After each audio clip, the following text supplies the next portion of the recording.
Tocmai am plecat de la showroom de la Motor Team cu noul Honda CMX 500 Rebel. Toată lumea știe drept Honda Rebel.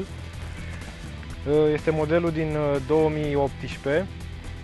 În 2019 doar i-au mai adăugat câteva culori. Îl vom avea la teste o săptămână. Vrem să mergem în weekend undeva pe la munte și eventual și pe autostradă. În rest vom merge cu el prin București și vom încerca să vedem cum se comportă în toate situațiile. Motocicleta se adresează în primul rând începătorilor. Eu zic că e potrivită și pentru fete, mai ales datorită poziției de pe motocicletă. E o motocicletă foarte joasă. Este un model care se înscrie în categoria A2, deci practic oricine și ia carnet poate să meargă cu el încă de la început.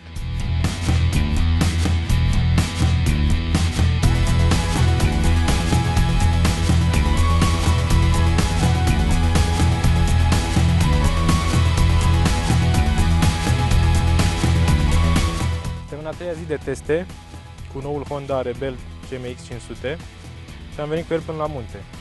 Suntem lângă Cabana Voina, am dat câteva ture pe aici și pot să zic că după aceste 3 zile ne-am făcut o idee despre ce poate motocicleta asta. Să vă zic întâi despre design. Modelul a fost complet redesenat în 2017 și cei de la Honda chiar au făcut o treabă bună, pentru că actualul Rebel arată chiar foarte bine. Am observat că lumea chiar întoarce capul pe stradă, se uită după el. Sunt o felul de detalii simpatice pe care nu m-aș fi așteptat să le găsesc la un model din categoria entry level, cum ar fi contactul care e pe lateral ca la modelele custom, bordul care e foarte simpatic, acel cilindru cu afișaj electronic, anvelopa de pe roata din față de dimensiuni foarte mari, aproape la fel de mare cu cea din spate. Și îmi place că au încercat să facă toată partea de motor în culoarea negru, cu mici excepții. Modelul pe care îl avem la test este aproape full option, are aproape toate accesorile disponibile puse pe el. Are scărițe și șa de pasager, are un mic parbriz, are priza de brichetă. Cred că singurul lucru care îi lipsește este spătarul de pasager. Are și acele coburi din piele. Un alt lucru care te impresionează prima oară la noul Rebel este sunetul.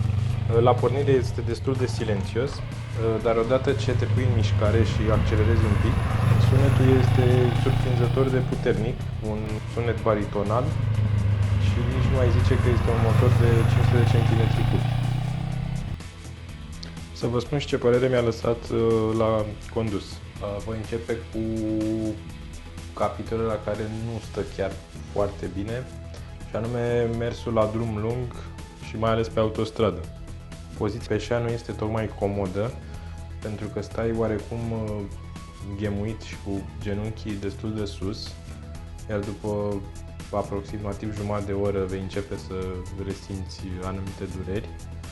Nici șaua nu ajută foarte tare, pentru că este destul de rigidă, iar la un drum pe autostradă, cu maxim 40-50 de minute vei vrea să te oprești. Viteza de croazieră pe autostradă de asemenea nu este foarte mare, undeva pe la 110-120, mai mult mi-a dat impresia că nu prea vrea. Pe drumurile virajate de munte, motocicleta fiind destul de agilă, este fan de condus, dar va fi o problemă să ajungeți până acolo.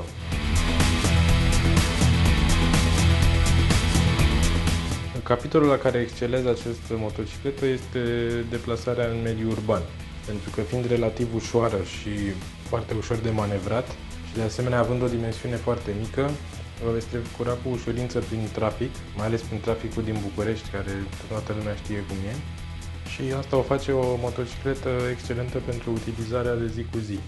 Faptul că nu are nici turometru, nici indicator de treaptă de viteză nu e un impediment atât de mare, pentru că motorul este suficient de elastic și veți reuși să treceți cu ușurință peste micile erori inerente lipsei de experiență veți reuși să vă descurcați cu succes în aproape orice situație din traficul urban.